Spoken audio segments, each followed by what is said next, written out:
চাপৰৰ ঢেৰঘাটত উচ্ছেদ অভিযান চাৰিলেনযুক্ত পথ নিৰ্মাণৰ ভূমি অধিগ্ৰহণৰ বাবে এই উচ্ছেদ অভিযান ঢেৰঘাট বজাৰৰ সমীপৰ 1 বিঘা 25 লেচা ভূমি অধিগ্ৰহণৰ বাবে এই উচ্ছেদ অভিযান চলাই প্ৰশাসনে ঢেৰঘাট বজাৰৰ শতাধিক ব্যৱসায়িক প্ৰতিষ্ঠান উচ্ছেদ কৰা হয়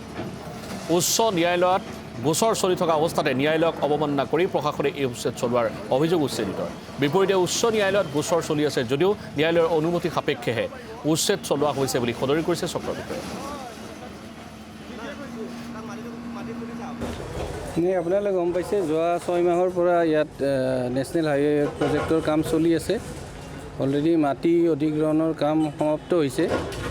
আৰু সেই কাৰণতে আজি উচ্ছেদ অভিযান চলোৱা হৈছে আজি উচ্ছেদ অভিযান ঠায়ে ঠায়ে হৈছে বেছিভাগ ঢেৰঘাট এৰিয়াত হৈছে তাৰপিছত আমাৰ টাউন এৰিয়াটো আছে কেইঘৰমান আৰু চিৰাগুটাৰ ফালে আছে নাই আমাৰ যে অফিচিয়েল ৰেকৰ্ড মতে তেওঁলোকৰ পাট্টা মাটিত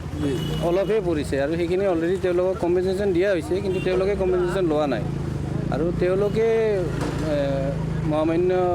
আদালতত তেওঁলোকে এপ্লাইও কৰিছিল আৰু আদালতেও আমাৰ পক্ষে ৰায় দিছে আৰু ইমান দিন এইকাৰণে আমি উচ্ছেদো কৰা নাছিলোঁ তাতে এতিয়া আদালতৰ ৰায়ৰ পিছতে তাতে উচ্ছেদ অভিযান চলিছে তেওঁলোকক আমি এভিকশ্যন 3বাৰ নটিচ দিয়া হৈছে প্ৰথম এভিকশ্যন নটিচতে তেওঁলোকে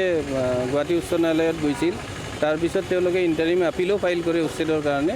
আৰু ইণ্টাৰিম আপিলত মহামান্য আদালতে কৈছে যে এইটো মানে এভিকশ্যন ৰোধ কৰা নাযায় আপোনালোকে এভিকশ্যন